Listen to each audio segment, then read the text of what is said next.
Hi, Jonathan. I'm so glad talking with you today. My name is Barbara, reporting from iSun TV, headquartered in Hong Kong. Today, I read the news that the Civic already started providing beer vending machine based on blockchain. Would you like to share with our Asian viewers about this technology in the future?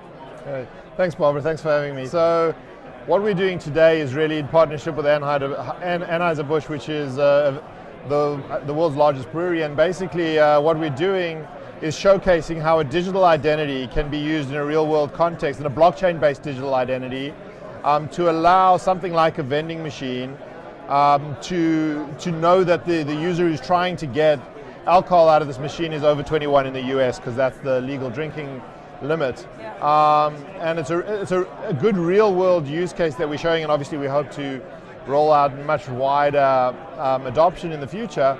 But without the user actually having to give over anything other than the fact that they are over 21. So you don't have to give your driver's license or anything. You've done that beforehand with us as an identity validator, and effectively now on your device you have all your private information fully validated, and basically a stamp, a hash on a blockchain that says that can be used to prove that the data being handed over to the vending machine or any other person requesting identity is accurate. So in the vending machine case, all that you do is you hand over the fact that you're over 21 from your mobile device, and based on biometrics on the device, based on face recognition, things like that, the device knows that you're the right individual, and the machine can go and check against the blockchain that you are in fact over 21, that you have been validated to be so by an institution that can do that, and then it will dispense a beer to you. Yeah. So, and if you think about how fundamental little things like that are, there was no way to do this, especially economically beforehand, without just having a bartender there checking an ID. Yeah. So this is a very real use case of blockchain use. Yeah. And what we can do is we take away a lot of that risk if our technology is used. Mm-hmm. It's very much more difficult to fake an identity when it's using the blockchain, using the tech on the device, rather than mailing in a piece of paper with a social security number written on it. So things like that we can do. You know, governments are slowly starting to cotton on to the benefits, and hopefully they'll start working with us.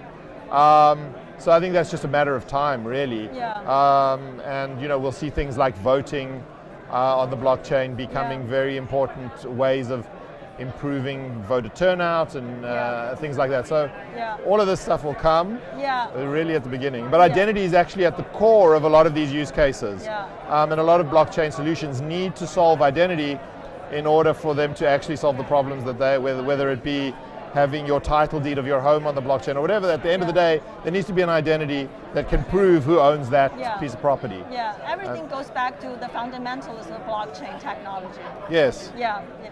What are those challenges that you have been facing until now? So there's different challenges. One of the main things, and I think this is not unique to us, but that all blockchain companies face right now, is getting the user experience correct. Really, to scale blockchain solutions in general, it needs to be seamless for a user. They don't need to think about the fact that there's a blockchain there. And so we really focused on making sure that there's a good user experience, that the use case of being able to use your identity in multiple places is the focus. Not the fact that there's tokens and Bitcoin and other things running around behind the scenes. Though that should be obfuscated from the user. And that's what's going to help us scale in general, and so we've been very focused on that, and so I think that's the challenge for everyone in this industry, not just us. Great, thank you so much. Thank you for your time.